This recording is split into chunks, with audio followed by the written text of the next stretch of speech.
সভাপতি সাহেব তো এবার আইয়ে না ইন্টারভিউর সময় হয়ে গেছে, সেই সভাপতি সাহেব একটা ফোন দেন। খারো দিতাম আছি। হ্যালো সভাপতি সাহেব, তাড়াতাড়ি আইয়েন। সভাপতি সাহেব বিমানের গতিতে হাজির। কিও হাবের সাহেবরা বেকে আইসেনি, আমার আবার কাজ আছে, কাজ করতে যাইতে হইব। হাবের সাহেব ঘরে বলান। দাঁড়ান বলাইতাম আছি। হাবের সাহেব ঘরে কই তো। হাবের সাহেব আইয়েন, ইন্টারভিউর সময় হয়ে গেছে। সভাপতি সাহেব তাহলে আপনি প্রশ্নটা শুরু করেন। না সেক্রেটারি সাহেব, আপনি প্রথম প্রশ্নটা শুরু করেন। আচ্ছা কইতাম আছি, তা সাউদ এটা কোন সুরে? না সেক্রেটারি সাহেব, এটা কোরআন শরীফের আয়াত না তো, এটা দোয়া না। সভাপতি সাহেব আদার হইতো না, আর নেই কন। আচ্ছা সেক্রেটারি সাহেব, আমি কই। হাবের সাহেব আলহামদুলিল্লাহ সুরেটা হারেননি। আনারা ইয়ানো তারা বির ইন্টারভিউ নিতে নাইছেন নাকি হাজলামি করতে নাইছেন? আও হাবের সাহেব হেডানো অন কত হয়েছে, আনে কয় মিনিটে খতম তারের বেশ শেষ করতে পারবেন। আনারা কি হাজলামি করতে নাইছেন নাই?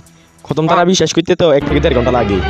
সেক্রেটারি সাহেব এটা হোল লাইন, এটা দিয়ে তারা বেহমান হইতো না, এটা বাদ দিয়ে দেন। হুজুর আনার হর জানাই মান্না এখন আসেন।